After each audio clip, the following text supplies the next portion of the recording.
këtë flyp të kom për hekta me dhunë, ja ko këtë pika gjakut, edhe kër e kom prejt flyp të djallit, këtë flyp më kam bitë në dorë.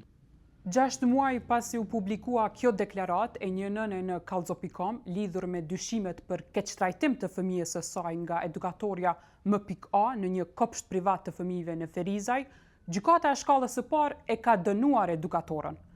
2 nëna denoncuan në Kallxo.com në nëntor 2025 se si i kishin parë pamjet e kamerave të kopshtit në të cilat sipas tyre shihej edukatorja teksa i keqtrajtonte fëmijët e tyre dhe të tjerë. Gjyqtari Shabi Idrizi, pas administrimit të gjitha provave, të pandehurën M.A e ka shpallur fajtore dhe ka gjykuar për veprën penale, keqtrajtim apo braktisja fëmijës, me dënim burgimi në kozgjatje prej 11 muaj, në të cilin llogaritet periudha në arrest shtëpiak dhe do të ekzekutohet pas plot fuqishmërisë së gjykimit.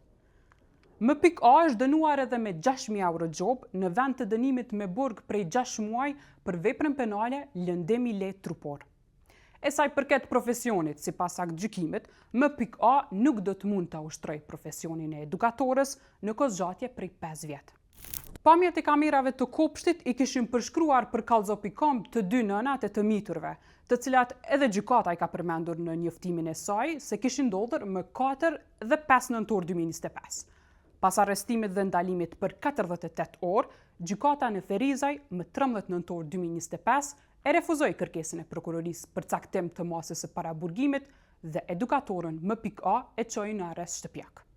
Ajo tërhiq një fëmijë për fluk, ja merr lutrin, mos po ja lakon durën, mos ai tërhiq për fluk derisa për pas për tukën. Një fëmijë aty ka bo zhurma ku pe di se nuk një zhurma, e gjurmë të gitran. Një djalë që ka tërhiq për fluk edhe në fund e shtyr me kom, ajo merr shpejt një ulse të fëmijëve, të ushqimit të fëmijëve, edhe ma gjumë fëmijë nuk e vendus që shdojnë po, po ma gjumë shumë. Ja tërhiq qatë shumë kom për fëmijë, e kupton që unë kom shku me ma djalin, ajo nuk ma hik fëmijën tem prej Maksikuruzës, po me prej ulses, me hek në mënyrë duhur me qitë poshtë, po ma gjumë prej ulses me kuk në poshtë, në tokë. Shastit në kamera më ka tjerë policia më ka informu, ku më shku, kur ku më shku e ku më po pamjen, djalli jam është shumë keq, është shumë i kap keq, është shumë i lëndum, është pëti e sa e flokve që e kap, e qanë ngritë e nalë dhe e gjumë 10 metra largë.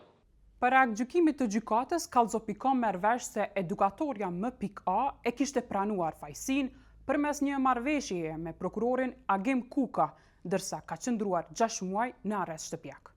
Sipas një dokumenti që ka siguruar Kallxo.com, marrëveshja është nënshkruar më 20 prill 2026 nga e pandehura dhe për dallim nga gjykimi për veprën keqtrajtimi apo braktisja fëmijës, ishte rekomanduar dënim me burgim në kozgjatje prej 6 muaj, i cili do të ekzekutojë, po që se në afat prej 2 viteve, M.A kryen vepër të re penale. Në këtë dokument thuhet se M.A u ka kërkuar falje palëve të dëmtuara, kurse përfaqësuesit ligjor të palëve të dëmtuara janë shprehur të pakënaqur dhe kanë kërkuar dënim më të ashpër ndaj saj. Dardan Hakiu, avokati i edukatorës M.A, nuk i është përgjigjur telefonatave e as pyetjeve me shkrim të Kallxo.com nga data 16 maj 2026. Pra nuk ka treguar nëse do të ankohen ndaj aktgjykimit. Përveç raportimit për dyshimet për dhunë nga edukatorja në kopshtin në Ferizaj, Kallxo.com e kishte vizituar kopshtin privat në atë kohë, të cilët u distancuan nga sjelljet e edukatorës. Duke hulumtuar më thellë, Kallxo.com zbuloi se kopshti në fjalë nuk kishte licencë të lëshuar nga Ministria e Arsimit për operim.